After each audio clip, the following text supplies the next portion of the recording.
Clementine by Sarah Pennypacker. Pictures by Marla Praise.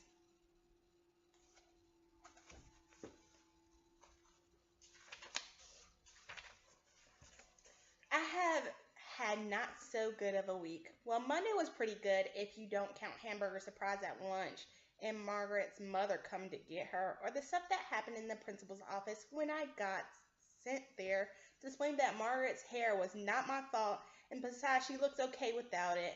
But I couldn't because Principal Rice was gone, trying to calm down Margaret's mother. Someone should tell you not to answer the phone in the principal's office if that's a rule. Okay, fine. Monday was not so good of a day. Which was a surprise because it started off with two lucky signs which fooled me. First, there were exactly enough banana slices in my cereal, one for every spoonful. Then, as soon as I got to school, my teacher said the following students are excused from journal writing so they can go to the art room to work on their Welcome to the Future project. And I was one of the following students. So instead of having to think of things to write in my journal, which I hate, I got to glue and paint stuff, which I love. Margaret was in the art room too. When I sat down next to her, she threw herself across the Princess from the Future mask, and she was gluing sparkles onto. Remember the rule, she warned. Margaret is in the fourth grade, and I am in third. She thinks that makes her the boss of me. I hate Margaret's rule. You can't touch my stuff, she said, which she always says. Why, I said, which I always said. Because it's the rule, Margaret said, which she always says. Why, I said. Because you can't touch my stuff, she said. And then I pointed out of the window, which wasn't exactly lying because I didn't say there was something out there.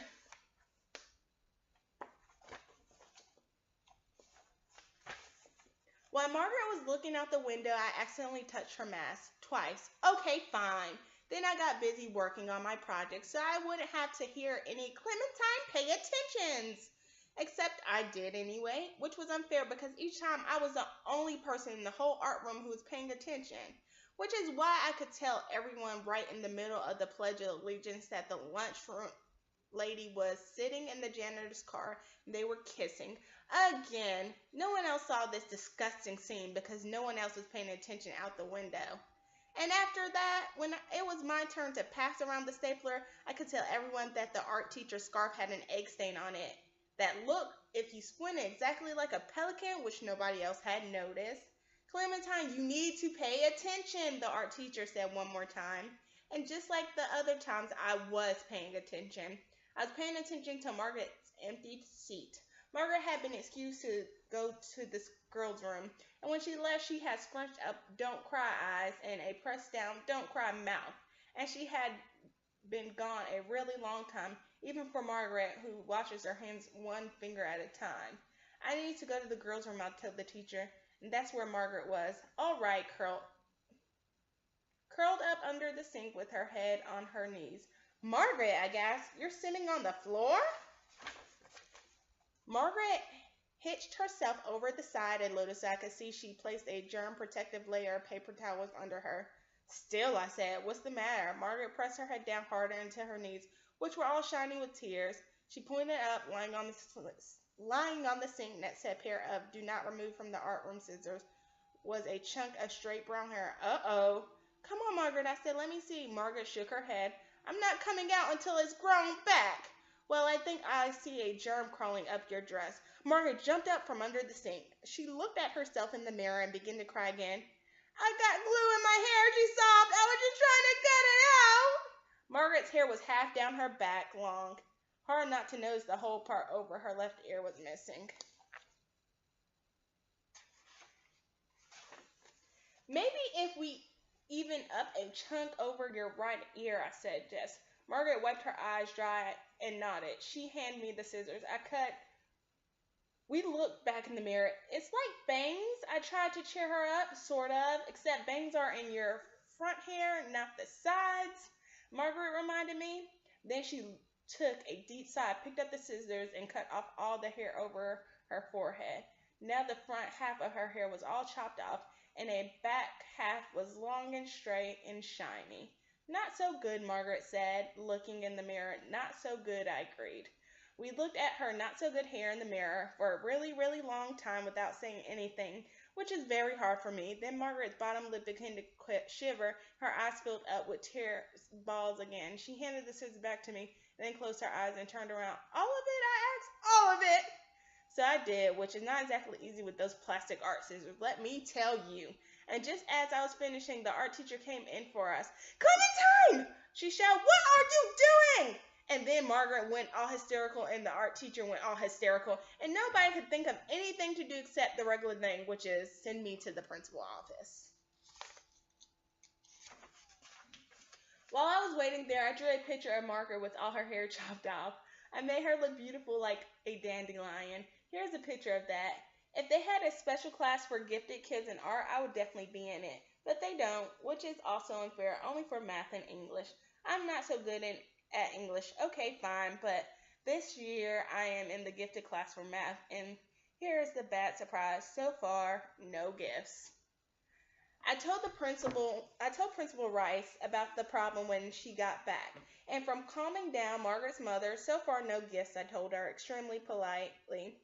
Principal Rice rolled her eyes to the ceiling, then like she was looking for something up there.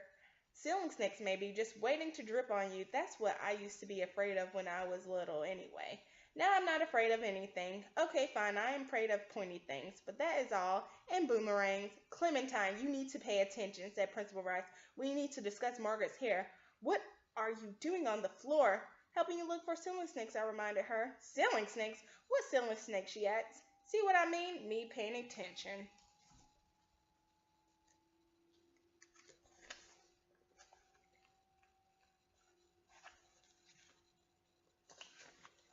Everybody else, not. I am amazed they let someone with this problem be the boss of his school. All right now, Clementine, Principal Rice said in her I'm trying to be patient but it's getting harder voice. Why did you cut off Margaret's hair? I was helping, I said. And then I told Principal Rice about how I helped her too.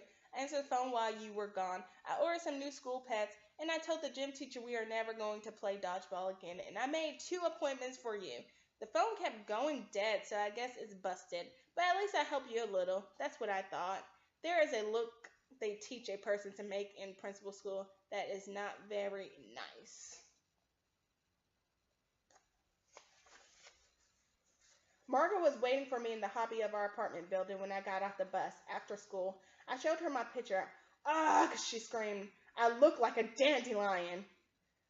That's how good of an artist I am. Everybody always knows what it is. Dandelions are beautiful. I pulled her into the elevator, which has mirrors on all sides so she could see.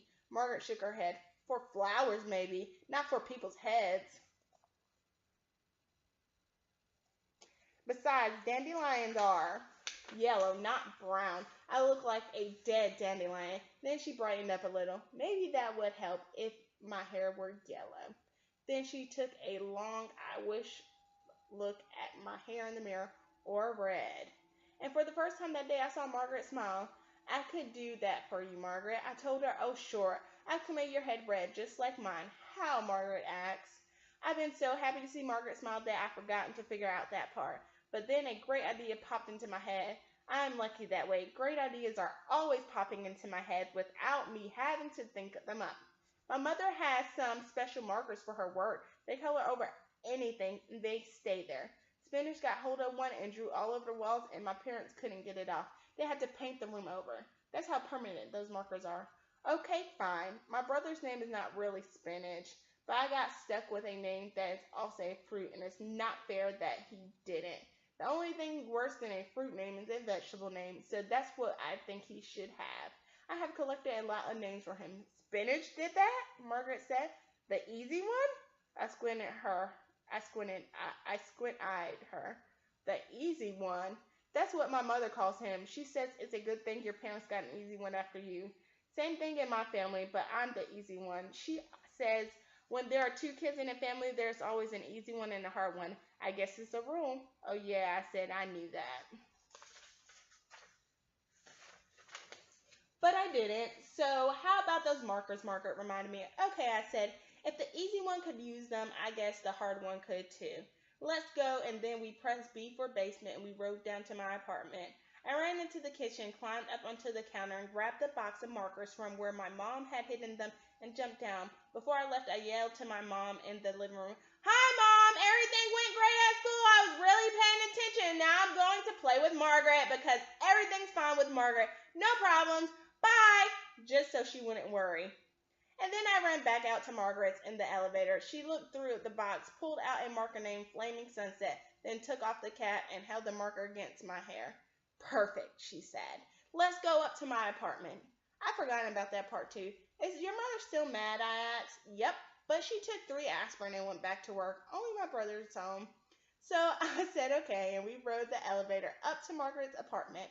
Even though I don't like Margaret's room, one reason I don't like go there is mascara. Mascara always hides under Margaret's bed and hisses because he hates everyone except Margaret. But sometimes I can see his tail or one paw, and then I feel too sad because it reminds me of my old cat, Polka Dottie, who died. Last year, Polka had 3 kittens in my bureau drawer, which luckily I always leave open. My parents let me name them since I had discovered that the most exquisite words in the world are on labels you will find in the bathroom. I carried the kittens into the bathroom and looked around until I found them beautiful names. Fluoride and laxative went to live with people who answered the free kittens Harry, and my dad put in the paper, which was unfair to Polka because they were strangers. Then Margaret's mother said, "All right, Margaret, you can have a kitten as long as you take care of it yourself." And that was good because at least Mascara would be living with someone Polka knew. Except then Polka Dottie died. So now Margaret has a cat that's just fine, and I don't.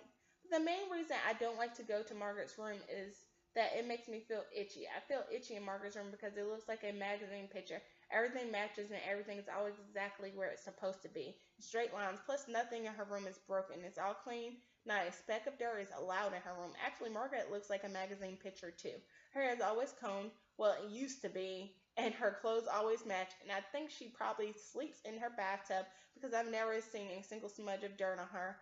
I like her anyway, but it's not always easy. "Remember the rules," Margaret said at her bedroom door. While Margaret was looking under the bed for mascara, I accidentally touched her lamp, which is a China poodle with an umbrella that Margaret calls a parasol because she is a show-off. Margaret turned around fast, but my hands jumped into my pockets even faster. "All right," I said, "let's get going with the coloring. This is called changing the subject." It's very hard to color hair with a marker, let me tell you, but I did it. I colored all Margaret's hair, chunks Flaming Sunset, and then another really great idea popped into my head, and I drew a Flaming Sunset curl all over her forehead and the back of her neck, so her hair would look more like mine. It looked beautiful, like a giant tattoo of tangled up worms. When I am grown up, I will have hundreds of tattoos. Margaret looked in the mirror, then she looked at my hair, then she looked in the mirror again, and she said, "Okay, good." And then she told me she was getting braces put on her teeth.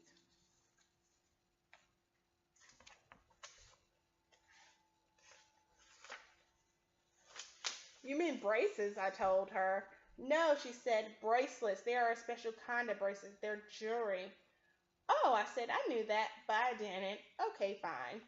Later that night, when I was just at the hard part of falling asleep, which is lying in the dark, trying not to think about pointy things, heard the phone ring. My dad said, "Hi, Susan," which is Margaret's mother's name, and then he didn't say anything for a long time. Then he said, "Now, Susan, let's just look at this calmly." And then he didn't say anything for another long time. And then he said, "I'm sorry," 7 times, which is 2 more times than he said it after he told my mother he thought her overalls were getting a little snug.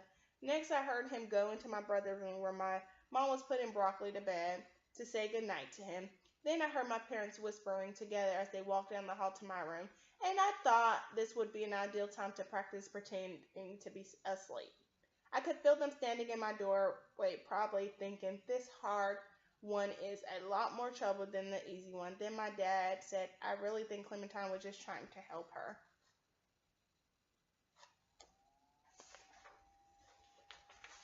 Margaret wouldn't hair like Clementine's, she always been a little jealous.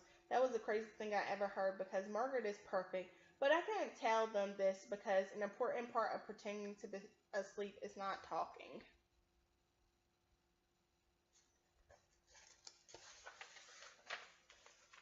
I don't even want to think about the school part of Tuesday because it makes me too mad.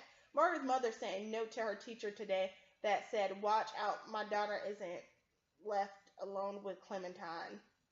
I told my mom as soon as I got home. Margaret's mother is upset right now, my mom said. I guess I would be too. Then she let me stir grape jelly into my milk to make me feel better.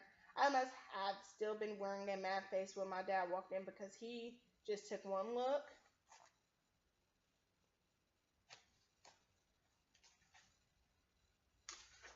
at me and then handed me the key to the service elevator. My dad is the manager of our whole apartment building. He said that means all the people who live in the building, even the pigeons, are the boss of him. But he has the keys to everything, so I think that makes him the boss. And he understands that riding the service elevator calms me down when I'm mad. Dad said 4 times sport, that's all. And they're painting up on 7. If the painters need the elevator, you have to get right off. So I rode up to 7 to see if the painters needed any help. You never know, and guess what? I saw 3 men painting the ceiling on stilts, and I'm not even making this up. Need any help? I asked. Want me to put on some stilts? I guess they were being polite because they said, no thanks, kiddo. We're all set, even though I could see they had a lot more to do. So I rode the elevator exactly 3 more times, and then I went back home. When I opened the door, I could hear my mom still talking to my dad about the note. How do you think that made her feel? She said. Imagine as if our daughter is a common criminal. My dad snorted and said, well, that is insulting. There is absolutely nothing common about Clementine. And then my mom said, that's not funny. And my dad said, yes, it is, a little. And my mom said, okay, I guess it is, a little. But what are we going to do?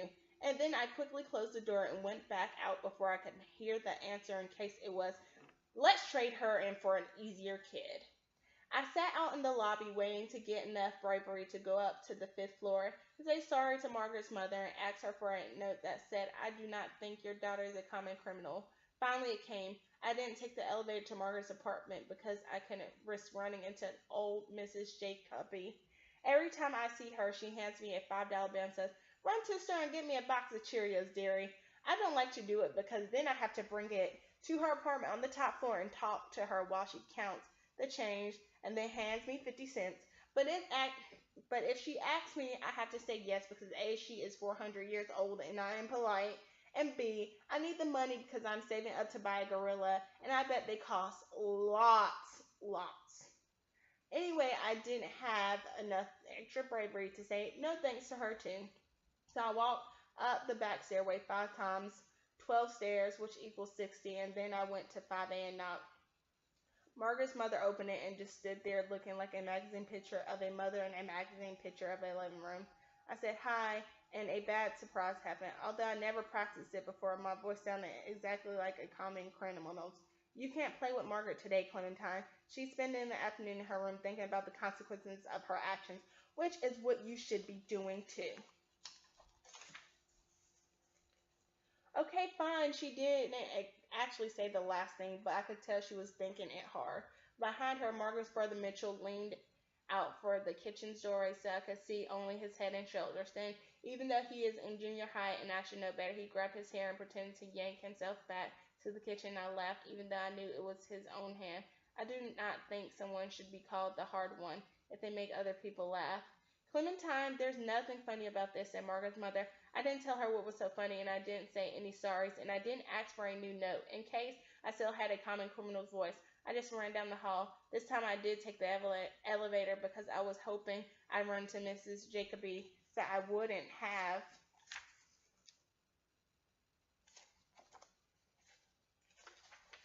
to go right home. But I didn't, so I did. And when I opened the door to the apartment, I saw that our living room looked all wrong. My mother was working at her drawing table. Suddenly I realized I had never seen a drawing table in a magazine picture of a living room. I banged the door shut hard. Margaret's mother always wears a dress. I didn't know I was going to say this. Margaret's mother works in a bank. My mother answered, still working on her drawing. It might be a rule. Still, I said, I'm an artist, Clementine. I want to be comfortable. I get paint all over my clothes. I have to wear overalls or jeans. You know that, right? Yes, I said. Still. My mother put down her pencil and looked up. Then, Clementine, do you sometimes wish you had the kind of mother who worked in a bank and wore dresses? I nailed my mouth down so it couldn't say yes, maybe sometimes, and quick look out the window so my mother couldn't see my eyes thinking. Then my mother got up and looked out the window too. Our apartment is at the basement level, which is halfway on the grounds.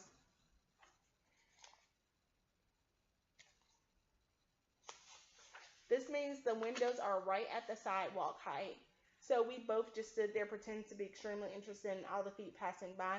What I was really doing was trying to imagine my mother in a dress. I guess that's what she was doing too, because suddenly we both made corner eyes at each other, and then we burst out laughing and couldn't stop. Finally, my mother wiped her eyes and said, "Oh, come on, it wouldn't be that funny, would it?" And I said, "Yep, it would." And then I knew it was exactly the right time to tell her my secret. When I grow up, I might be an artist.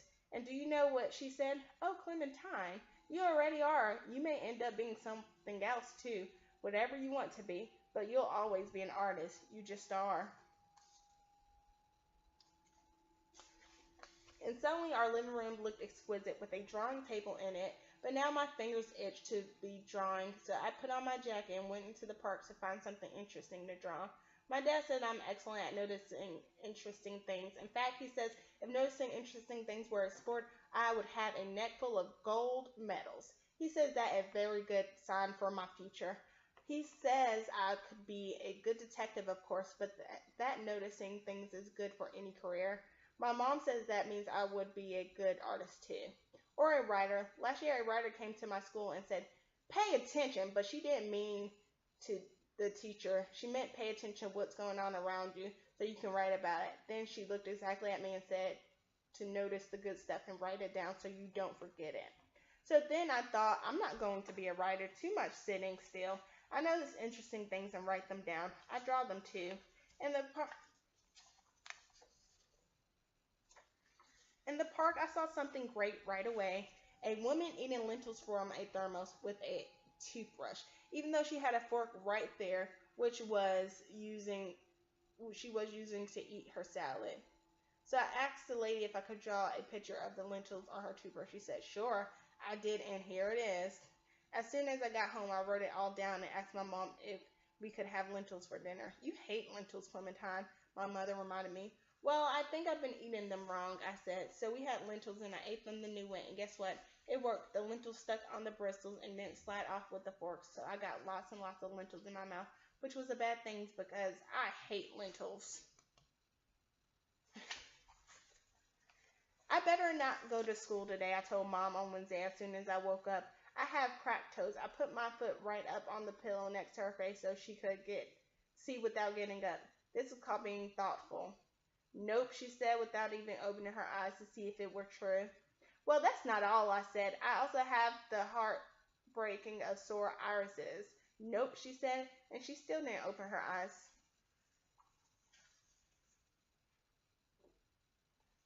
"Actually, I think I have arthritis," I said. "Mrs. Jacoby was breathing on me in the elevator the other day, and I must have caught it." "Oh, please," she said, but this time she opened up one eye, and then she made exactly the sound Polka Dotty used to make when she had a hairball. I grabbed the corner of the quilt and covered my head, but my mom pulled it off again. She took my head into her hands and twisted it around to see the sides.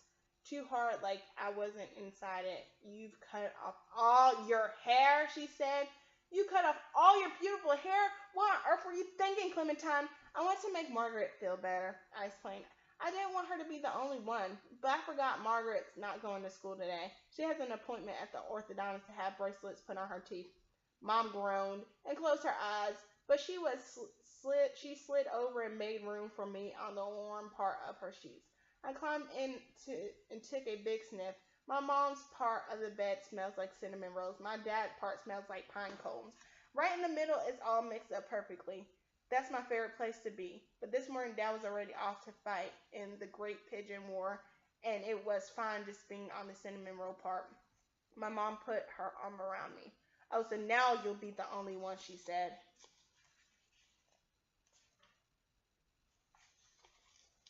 "I'm sorry, honey, but you can't stay home. You have to go and face the music." So I had to go to school, which almost turned out to be a very bad mistake because I almost had to go to the hospital with the ambulance and the sirens and everything. It happened in the principal's office. But my teacher sent me there to have a little chat about sitting still. When I walked in, Principal Rice made the hairball sound too. Clementine, she gulped, "What have you done? You chopped off all your hair?" I was glad she answered the question so I didn't have to. Wow, I said. Wow, I said instead. Clementine and Rice. We both have food names. Mrs. Rice sealed her lips tight like she was afraid her teeth were going to run away. Then she opened up the note from my teacher. "I can't help it," I said, before she could start the little chat. "I'm allergic to sitting still." "Nobody is allergic to sitting still, Clementine," she said. "I am," I said. "My brother is allergic to peanuts. If he eats one, he gets all itchy and swelled up and he can't breathe right. If I try sitting still, I get all itchy and swelled up and I can't breathe right. So that means I'm allergic to sitting still." Mrs. Rice squeezed her eyes shut and rubbed her forehead. "I happen to know this means this idea is so bad it's giving me a headache, because it's the face I make when my mother tells me to visit Mrs. Shakopee. The face never works for me. Plus," I explained, "if my brother eats even one tiny peanut, he might have to go to the hospital with the ambulance and sirens and everything. So if I sit still for 1 minute, uh-oh," I gave my body an extra little jiggle just to stay safe. "Phew," I said, "that was close." Principal Rice sighed like a leaky balloon. "Clementine, do you think when you're in class you could just try to wiggle a little more quietly from now on?" I asked my body about this and it said sure. So I told it to Mrs. Rice. "Sure," I said. "Good," she said. "Now, as long as you're here, how about we discuss your hair?" Thinking about my hair made me think about Margaret. Thinking about Margaret made me remember about her getting bracelets on her teeth.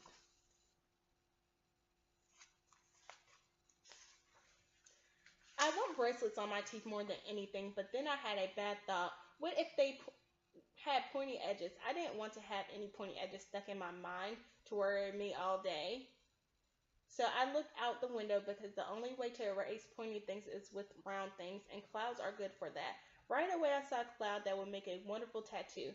It looked exactly like a dog if dogs had only 2 legs, on the top, not the bottom. I'm not allowed to have tattoos yet, which is unfair, so for now I just draw things on my arms so I don't forget them. But I didn't have a pen. I looked around the desk to see if Mrs. Rice had a tattoo drawing pen, and suddenly I realized something very suspicious. I had never seen Mrs. Rice's arms. They were always in principal sleeves. "Do you have a tattoo?" I asked. "Can I see it?" "What?" Mrs. Rice asked. "Clementine, we were talking about your hair." That was a long time ago, I reminded her. I added a smile because it's not her fault she has trouble paying attention.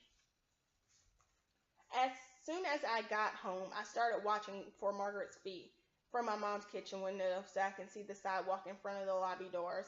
Since I have memorized all the shoes of everybody who lives in our building, I always know who's coming in or going out. I might be a detective when I grow up. I waited and waited and waited, which is the hardest thing in the world, especially when you have a hot head, which I did because my mother made me wear my winter hat so she didn't have to. Look at my chopped off hair.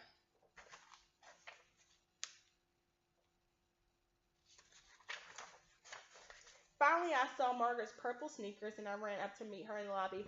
"Let me see!" Margaret pulled her lips out of the way so I could see all her teeth. Margaret's mouth was the most beautiful place I had ever seen. It was even more beautiful than Disneyland, Sleeping Beauty Castle, which I am going to visit when I am 10. Every tooth had its own sparkly silver bracelet, and there were little blue bits sprinkled around like tiny presents. "They're rubber bands," Margaret said. "Every month I'll go in and get them changed, and they'll give me different colors, whatever I want." That gave me such a great idea. I pulled off my hat to show Margaret that she wasn't the only one, and that made her happy. Then I told her my good idea. "You can pick the color of my new hair, whatever color you want. You can draw it on my head. You can make that made her even happier. "Those markers are still in my room. Let's go," she said. "Is your mother still mad?" I asked. "Yep, but she's going to a movie with Alan this afternoon." Alan is Margaret's mother's special friend, which is grown-up's word for boyfriend. So we went up to her apartment. Mitchell was there watching TV. When he saw my hair, he grabbed his chest and fell off the couch pretending to have a heart attack. Then he smacked his forehead and said, "You guys are unbelievable. Absolutely unbelievable. Even though he is older and doesn't have to be nice to us, I think he likes me."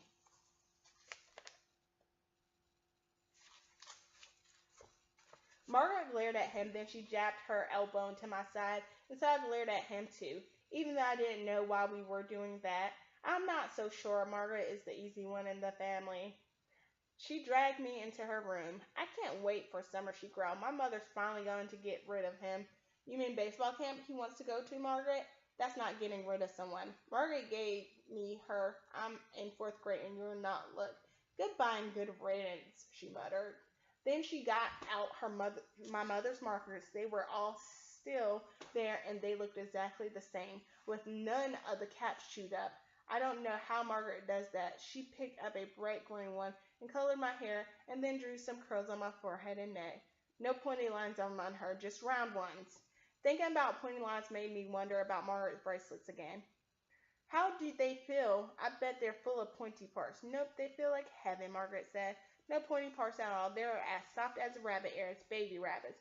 Too bad you can't have them. She kept her lips stretched out of the way to show me her teeth the whole time she talked, so it was kind of hard to understand her. But I did. I'm getting them too, I said, next week. Then I pulled my hat back and ran down to my apartment, quick to make this be a non-lie. I need bracelets on my teeth, I told my mom.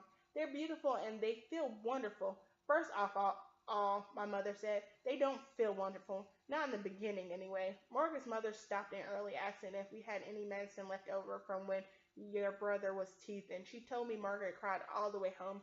That Margaret? Well, I still want them next week.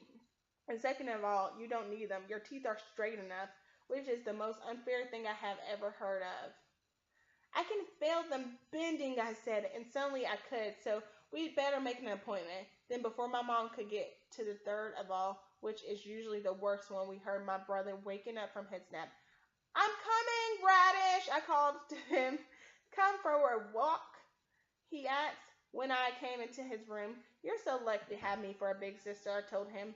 I have to remind him of this every day because he forgets. We went into the kitchen and I got out the wok. Nobody invented this trick for me when I was little. Then he climbed into the wok and he grabbed the handles and I gave him a really good spin.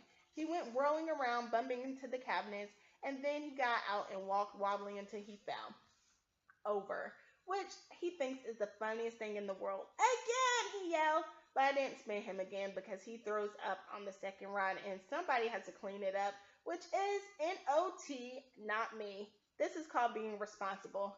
He came over to me and pulled off my hat and pointed to my head. Green! I thought about something. First, Margaret had straight brown hair and we didn't look alike. Then we cut it off and colored it red, so we sort of did. Then she got bracelets on her teeth, which meant we didn't look alike, but soon her teeth would be straight and we would, except now I had that green head. What if we never looked alike? What if we did?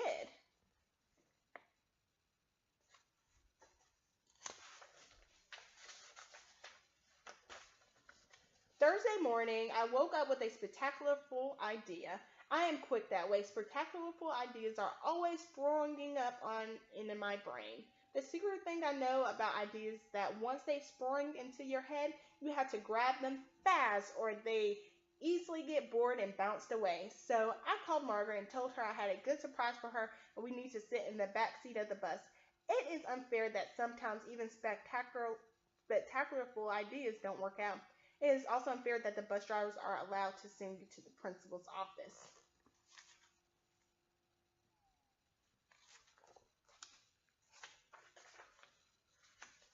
It's not my fault, I explained to Principal Rice before she could say any of those. Clementine, why did you? Margaret had a very slippery head skin. Mrs. Rice fell into her chair hard. She clapped her hands over her ears and squeezed like her brains were trying to jump out. Part of me wanted to see something like that, but most of me said, not today, thanks. Margaret's slippery head skin is not the problem, she said. The problem is that you tried to glue your own hair onto Margaret's head. You've been having lots of problems this week. First, you cut off Margaret's hair. Then you colored her head. Yes, sir, you cut off your own hair and colored your own head. And today, this Clementine, what's going on between you and Margaret? How do you spell nitrogen? I asked Mrs. Rice. Sometimes grown-ups get distracted if you ask them school things. But Mrs. Rice just spelled nitrogen for me and went right back to the Margaret thing. Are you angry with her? No, I said. Okay, fine, I yelled, but I didn't know I was going to yell it, and I couldn't stop my yelling voice. Here is how good of a friend I am to Maria. I'm not even mad at her for last week at my party, even though she breathed on the M&M rocks in the back of the dump truck, which was the best part of my cake. And then she sat out the sparkle glitter paint set, which was my best present, and said it was an accident, but I don't think so. And now she's trying to look like me, except she gets to have bracelets, and I don't. Oh, said Principal Rice, and then she didn't say anything at all, just looked at me, which is the worst thing of all that can happen to you in the principal's office. I sat there swinging my legs back and forth like crazy for 300 hours, and then I said, "Can I be done here now?" And she said, "Okay, fine."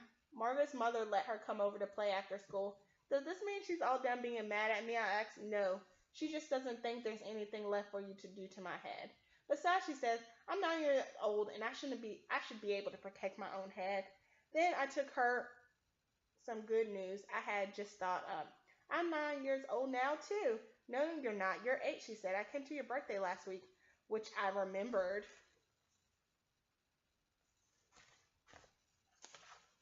No, I explained. I was 8 at my party. 9 comes after 8, and it's after my party, so now I'm 9. That means we're the same age.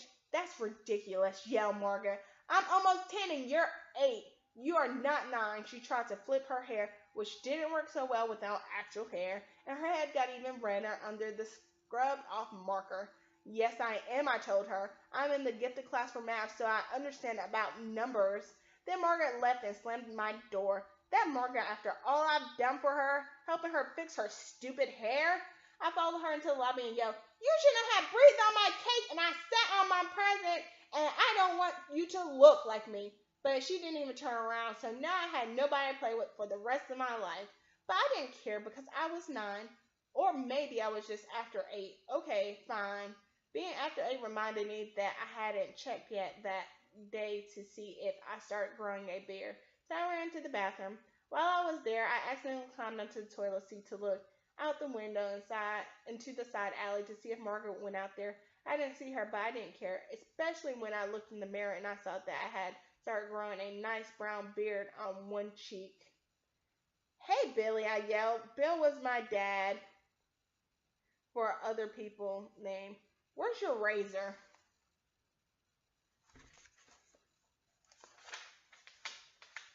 Dad came skidding into the bathroom so fast I thought his feet might be on fire, but they weren't. I showed him my beard. Dad squinted and sniffed my cheek. That's not a beard, Clementine, he said. That's chocolate frosting. As a matter of fact, that smells exactly like the kind of chocolate frosting that your mother put on the cake she made for her book club, which nobody was supposed to touch. Now, isn't that a coincidence? Okay, fine. I wiped off the frosting, and underneath was a very mad face. Clementine, my dad said, you know girls don't grow beards. What about the amazing bearded lady at the circus? What about that, huh? Clementine, I've told you 100 times you can't grow a beard.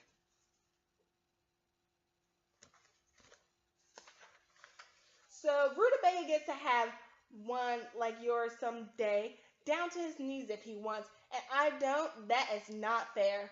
Which I have told him 100 times. First of all, your brother's name isn't Rutabaga, Dad said. Second of all, well, never mind. Maybe today isn't the time to talk about what's fair. My dad and I looked at my mad mirror face with the green marker top for a long time. I sure am having a lot of trouble with hair these days, I whispered. I know, sport, Dad said. Then he hugged me. Usually he squeezes the mat right out of me, but that time it just mixed it up, all up with feeling sad and lucky, which was extremely confusing. Hey, my dad said, have you got a time to spare? I squint-eyed him. It depended. The great pigeon war, he said, it's time for evening maneuvers. I could use someone like you on the front lines tonight. Someone with fresh ideas. I'm running a little low on them myself. I said, okay. And my dad and I put on our raincoats and went outside. First, he got out the hose, which he calls the heavy artillery. Then he sprayed off all the front steps and the sidewalk and the front of the lobby doors. Last, he pointed the hose at the pigeons, covering the ledges and window sills and balconies and roofs of the front of our building. He sprayed them until they all flew away. And that's the best part, because when a million pigeons take off at the same time right above you, you can feel their wing beats exploding inside you like fireworks. My dad handed me the hose. Want to clean the lion? Which of course I did. The carved lion above the front door had really pointy teeth, but I'm not afraid of him because he's using the teeth to protect us. Please, he's just stone. I sprayed him with the hose until he was all shiny in the street lights. You know, Dad, I point out, it's not really the pigeons you're at war with. The pigeons aren't the enemy.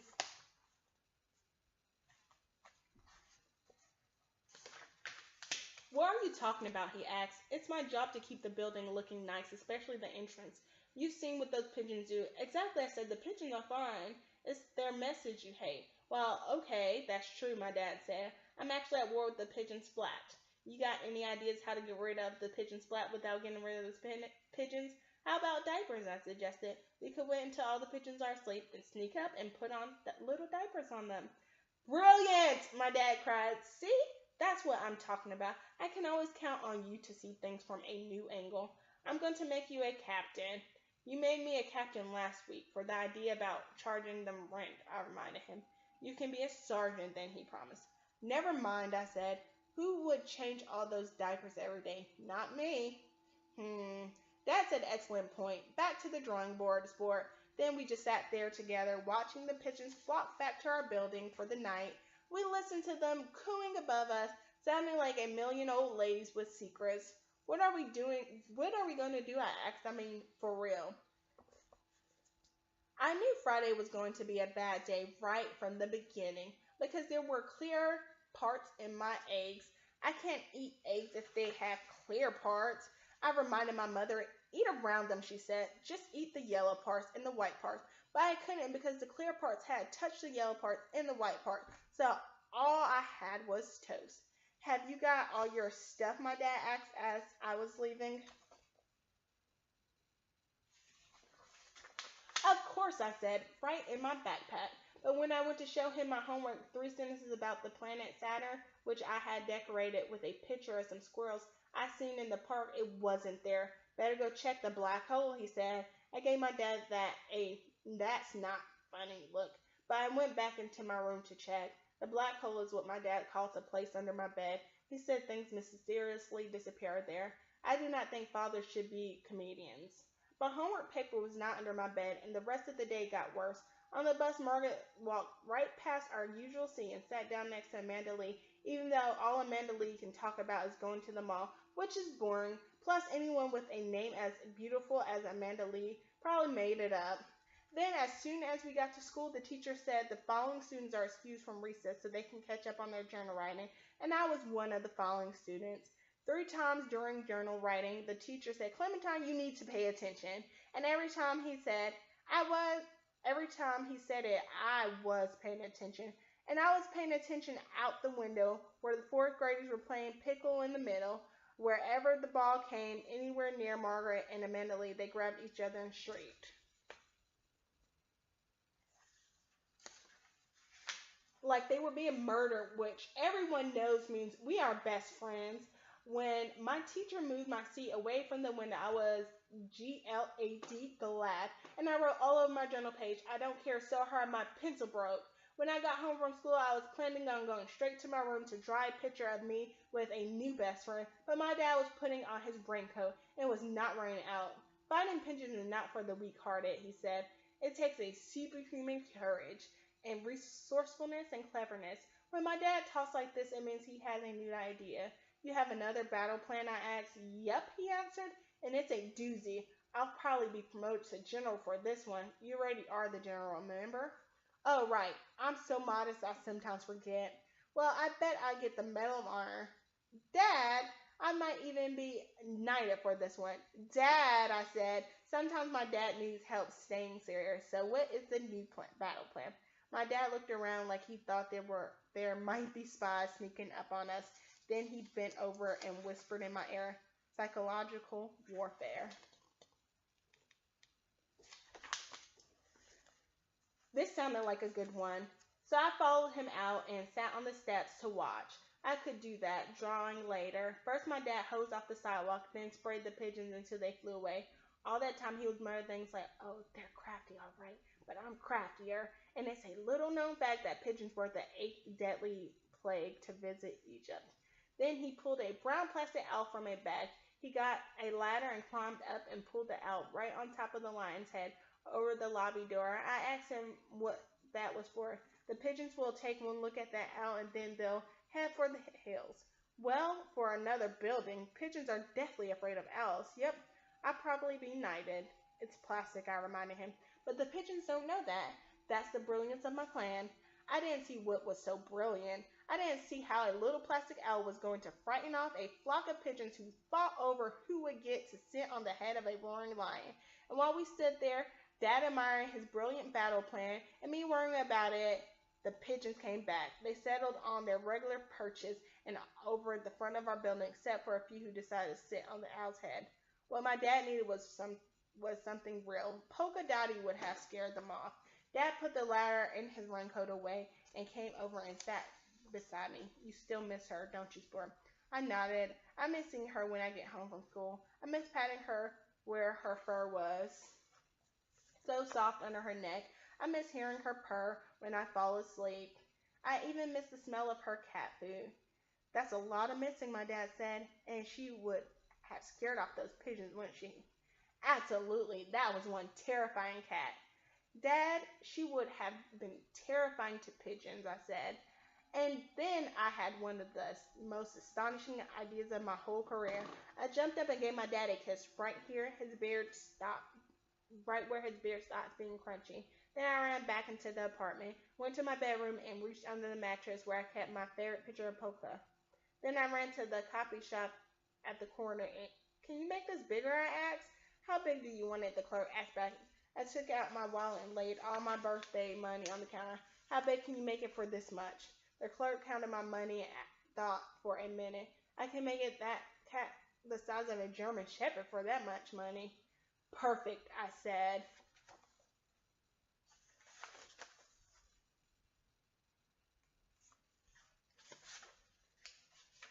Then he took the money and the picture of Polka and told me to come back the next day. At 4, I ran home and left myself into the apartment. My dad and mom were in the kitchen. One left, my dad said. One's all we need, said mom. Do you think we should do it? I think so, my dad answered. I think it's time. Okay, my mom said. I'll call tomorrow. One's all we need. I slammed the door behind me so that they would know I was there. If they were talking about getting rid of me, so they only have one kid, the easy one, I wanted them to stop. Stop. Not that I was worried. They probably weren't even talking about me anyway. Shh, my dad said. She's home. Okay, fine. I was worried.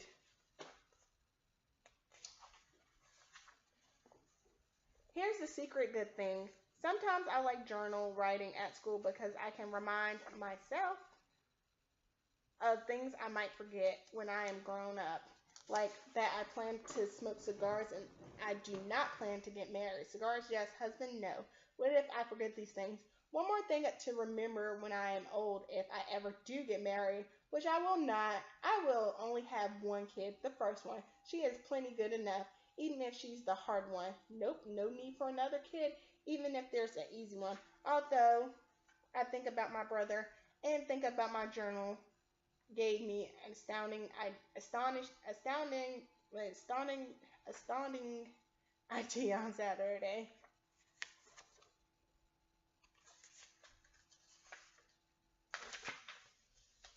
Last week, Turnip had to get a shot at the doctor's, and he was so mad about it. My parents let him rent video and eat gummy worms, even though they are usually the Sesame Street and Carrot Sticks kind of parents. So I pretend I had to write in my journal, even though I didn't, because it was the weekend. And I pretended I was mad about it, so my parents would feel sorry for me too. As soon as they came into my room, I screwed my eyebrows down like arrows and stuck my bottom teeth out as far as they could go. Here's a picture of that. If my teeth were pointier, I would have looked fierce like our stone lion. Still, see how mad I looked. But I guess my parents did nothing. But guess what my parents did? Nothing. See how mad she looks? Because they are not so good at paying attention. Excuse me, I said. I am very mad about this journal. May I please have some gummy worms in a video? They stared at me like I had spoken to a secret language market and I use, which is which I almost sure I had not. You let Zucchini have gummy worms in a video when he was mad about his shot. I reminded them, first of all, my mother said, your brother's name isn't Zucchini. Second of all, he's 3 years old. And third of all, my father said, considering all the trouble you got into this week, I don't think it's quite the time for special treats for you. Okay, fine, I said. But it wasn't. In the afternoon, my mom had to go to her yoga class, and my brother had to go to his Saturday play group. My dad was around, but he was up on the second floor taking care of a plumbing issue. Usually on Saturday afternoons, Margaret and I played together, but now Margaret was not my friend anymore, so I had nothing to do, not even eat gummy worms and watch a video for 3 whole hours until I could go back to get the big Poca picture. Then I realized I didn't exactly know where I should put the picture once I got it. What I needed was one of the top windows right in the middle of the building where it would scare off the pigeons. Margaret's apartment was on the fifth floor, but I didn't think Margaret's mother was about to let a common criminal use her window. The man who lives on the sixth floor smells like mothballs, so I never visit him. The people who live on the seventh floor were away on vacation while their apartment got painted, which reminded me, I flew up to the seventh floor to see if the painters wanted help yet. Nobody answered the apartment door when I knocked, but the painters' stilts and all their brushes and paint cans were out in the hall. The hall hadn't been painted yet, which gave me a great idea. I could do it for them. Then, when they got back on Monday, they'd smack their foreheads and make, wow, I must be dreaming faces. They'd wonder who had done such a great thing until I went up and told them, oh, it was just me. I was smiling about all this while I strapped the stilts onto my legs, but when I tried to stand up, I fell right over. I tried again and I fell right over again. 29 times, which was plenty, believe me, so I was all done being there. On the way down the elevator, I stopped at the fifth floor. I got a little bit excited when Margaret got in and smiled at me, but then 1 second later, that Amanda Lee got in too. Hi, Clementine. We're going to the mall, Margaret said. I turned around and pretended to be very busy pushing all the buttons till they got off. Then I went to my room and drew a picture of me at the mall with a lot of new best friends. Finally, it was time to go to the copy shop, and I ran all the way, even though I probably had 2 broken legs from all that falling.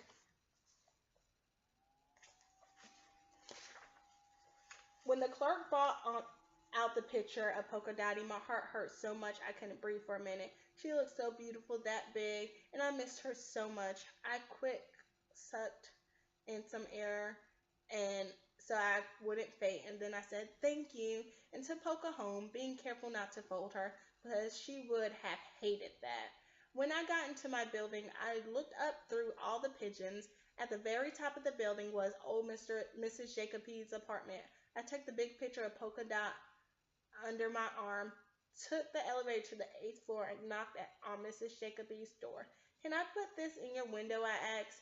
The one in the middle of your living room? Mrs. Jacoby said. Why, certainly, dearie, without even asking why, and suddenly she didn't look so old or so boring. I went to the window and opened it. When I looked down, I could see the backs of the million cooing pigeons. They covered every windowsill, every balcony, every ledge, every brick that stuck out even an inch. In between, I could see the sidewalk in the front of the building, still wet from my dad's washing. I guess this was what my dad meant about seeing things from a different angle, but I didn't understand how it could help.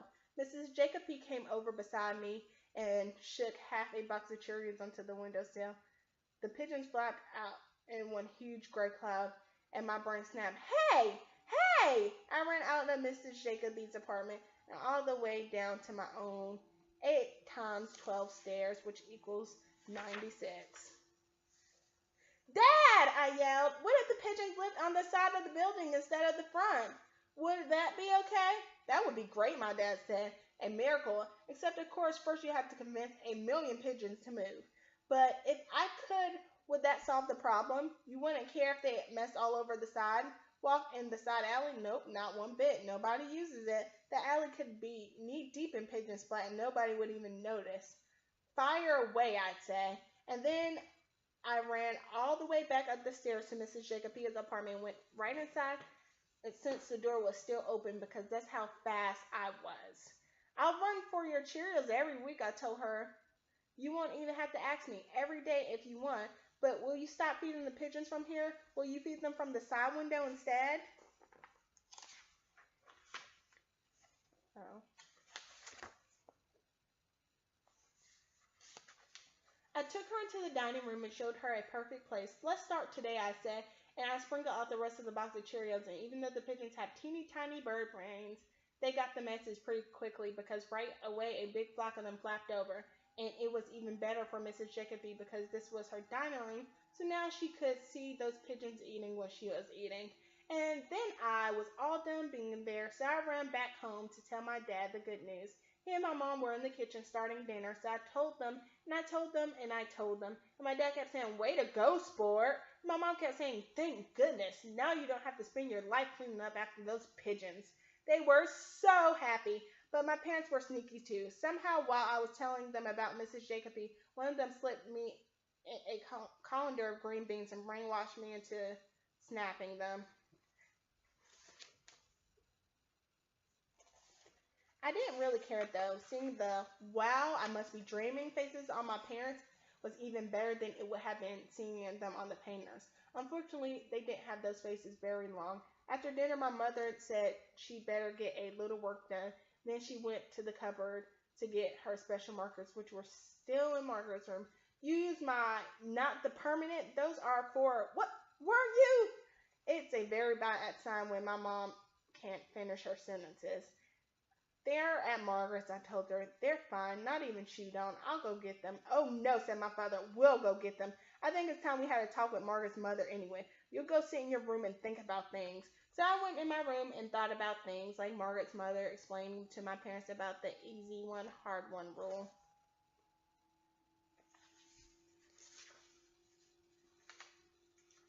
I cannot look at your green head for one more day, my mom said as soon as I woke up on Sunday morning. So right after breakfast, she took me into the kitchen and started scrubbing my head with scoring powder and saying things I have never heard a TV mother say. She scrubbed so hard she probably made a hole right through my head skin and my head bone. And now everybody can see right into my brains, and I better not do it anymore.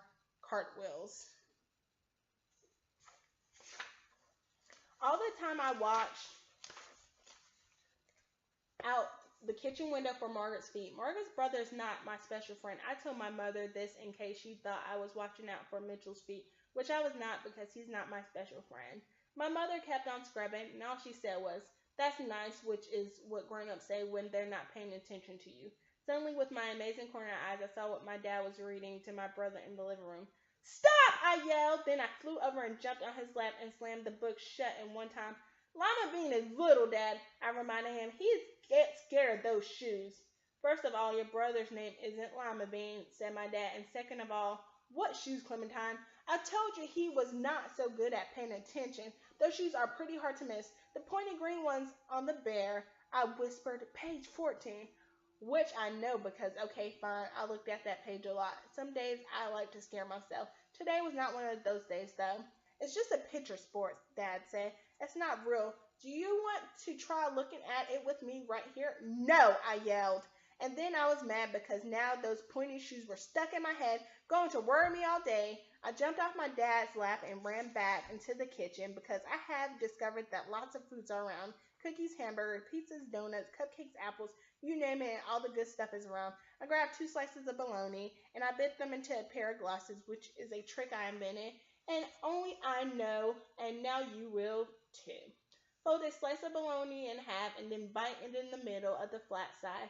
Do it again, then slap it on the circles around over your eyes, and you have bologna glasses. Here's a picture of that. And then because I am so good of a sister, and okay, fine, because I was still hungry, I made a pair for my brother too. Here, Peapod, I said, climbing back onto my dad's lap and slapping my brother pair onto his eyes. Put on your glasses.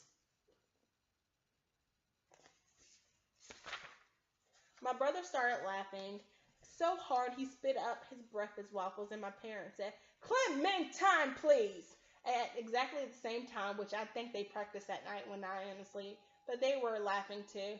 And suddenly it was a pretty good day in spite of the whole scrubbed into my head. The good day feeling made me think about all the bad feelings I've been having this week. And that made me think about Margaret. And then the best idea of all spawned right into my brain. Because I'm so good at paying attention, I know all the things that Margaret likes. So I ran around my apartment gathering them up. Polka dot eats flea collar because Margaret loved my old cat. Pepperoni because that's the only kind of pizza I have ever seen her eat. The red shoes Margaret makes me put on Barbie every time we play. A blue jay feather from my collection because her favorite color blue. And some M&Ms because she breathed on me, mine. My charm bracelet because she always makes I wish eyes at it. Lace ripped from my party socks because I borrowed them from Margaret one time. I forgot to tell her. Pink sparkle nail polish because she tried to borrow it from me, but I caught her. And dead bumblebee, I don't know why. The rest of the red curly hair I cut off because that's how we got into this trouble in the first place. And then I got my mother's favorite hat, a big bottle of glue, and my dad's aftershave, which Margaret and I love to squirt all over us because it's such a heavenly aroma. I glued and I glued, I glued. I squirted and I squirted and I squirted and I smiled, then ran out and guessed who I met in the elevator? Margaret without Amanda Lee. I have something for you, we both said at exactly the same time, which we have never practiced before. Then I handed her Margaret the hat and she handed me a bag. Inside was a brand new, not sat on sparkle, glitter paint set. I got it at the mall, Margaret said, then without even a grown up telling her to. She told me she was sorry she was mean to me at my birthday. I'm sorry about your hair, I said. Okay, fine, we both said. And it was for about a minute. I have to go, Margaret said. I see you tonight. Yep, see you tonight. I said, then, what's tonight? The party your parents invited us. All right, I said, I knew that, but I didn't. Uh-oh. If my parents were having a party and I didn't know about that, that meant it was a surprise party. Surprise parties are either for birthdays or going aways. It wasn't my birthday anymore. I raced back to my apartment. My parents were in their bedroom. That's right, a chocolate cake with vanilla frosting. My mom was saying to someone on the phone, goodbye and good riddance. Should be in red icing. Make sure they spell her name right, I heard my dad say. Then my mom spelled Clementine and said she'll be over to pick it up soon. There wasn't much time. Well, I guess I'll go clean my room, I said. Extra loud as I walked through the living room, I tried to make it sound as if these words were used to coming out of my mouth. Yep, I'll just be cleaning like crazy this afternoon. My dad came out and squinted at me and then sat down to read his Boston Globe. My mother just glanced at me as she passed by to help my brother with his puzzle. Maybe when I'm done, I'll clean Radish's room too, I tried. And then I'll do my homework. If you need me to help with anything or solve any more problems like the great pigeon word, just come and get me. Okay, Clementine, my parents said, but they didn't even look up at this time, so it was probably too late. Just in case it wasn't, I got the spray bottle cleaner and some paper towels because even though I never actually cleaned my room, I know that's the first step, except I didn't know what to do next. I wanted my room to look like Margaret's, like a magazine picture, but I didn't know how to do it. The problem was everything already looked great to me. Luckily, I knew what my parents would like me to clean. I dragged out everything from the black hole and piled it on top of my bed, and you would not believe how much stuff came out. 4 shoes, 3 brushes, and 2 mini hair clips to count. Socks that really crunchy Easter pat, and the top hat that had been missing from the Monopoly game for 2 years, and Mr. Potato Head knows, 3 library books, my book report due last Monday, and Friday Saturn sentences, some more socks, a Halloween mask, the skirt I pretended I lost 2 flashlights, a mitten, a green plastic trapezoid, a taking it easy in the Everglades snow globe, a half of a button, polka dotty favorite rubber mouse, mom's yoga video, and dad's needle nose pliers, 45 cents, even more socks. I got the things all piled up on my bed, and even though they looked fine to me, I started to clean them. I squirted everything with lots of cleaner and rubbed hard with paper towels. I squirted and I rubbed all afternoon. It started to get dark outside, but nothing got cleaner. Everything just got wetter, and I covered with glumps of wet paper towel. Suddenly my eyes were crying and they wouldn't stop. And that's when my parents came in. Ooh. I just got some cleaner in my eyes is all I told them. I'm doing really great cleaning up my room, but even I didn't believe that. Okay, fine, I said, wiping away the tears so I could see how mad they were at me. I am sorry, sorry, and I wouldn't be like this anymore. Like what, Clementine? My mom asked. What are you talking about? Like whatever you don't want. I said. I won't talk too so much, and I'll clean up my room for real, and I will think about the consequences before I do stuff, and I won't do stuff anyway, and I will never lose my homework because I will never lose anything, and I will sit so still you will think, hey, is that Clementine or is that just a statue of Clementine? And I will never bring another note home that says Clementine had difficult day at school. And I will bring hundreds of notes home to say, well, Clementine certainly pays attention in school. And underneath my bed will look like the underneath the normal person's bed. And my hands will always be where they belong. And I will take piano lessons again, but this time I will sit still on the bench at the whole time. And then I ran out of air. I took a gulp. I wouldn't be like me anymore. And then I'll be the easy one too, as easy as celery. So you don't have to get rid of me, which I know about because I heard you say, oh, one's all we need. And then I heard you order a cake that said goodbye and good riddance, Clementine. My parents both ran over to me and hugged me at the same time, a hug sandwich. Then they took my hands and brought me out to the dining room. There was Margaret and her mother and Mitchell with my brother on his shoulders. And looking at me, I scrubbed my face to make sure there weren't any tears left, even though I did not care what Mitchell thought because he's not my boyfriend. My brother yelled, "Prize!" and everybody else yelled, "Surprise!"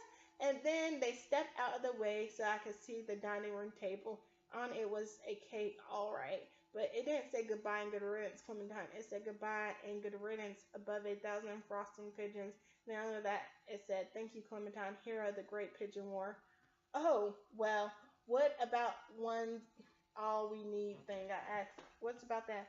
My mom and my dad smiled really big smiles then. Wait right here, sport, Dad said. He went into the hall, came back with a big box, opened it up. So I did.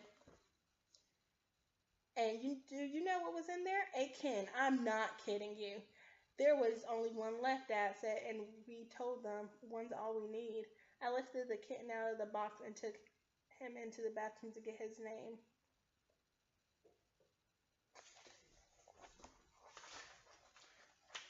Right away, I found the most exquisite word. I helped him up to my cheek and told him his name, and he started to purr, which I filled up a space in my ears that had been empty since Polka died. When I came out, I saw Margaret wanting to touch my kitten. I saw her tell her hands to be quiet about that because he was mine and he knew it. I wanted to say the rule is no touching my kitten because it's the rule, but I didn't.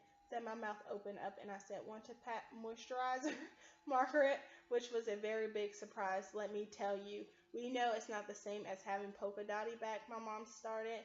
He's different, my dad said. I told him he's perfect. Then I looked up and saw that everything else was perfect too. My mother in her overalls with my comedian father, my brother who did not get stuck with a fruit name, Margaret in her Margaret hat, Mitchell slicing the Clementine the hero cake, my knot from a magazine apartment. So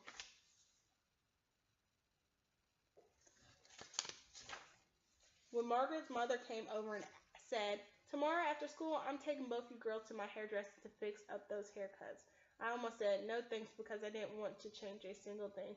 But she was smiling at me, and that looked perfect too. So I smiled back and said, "Great."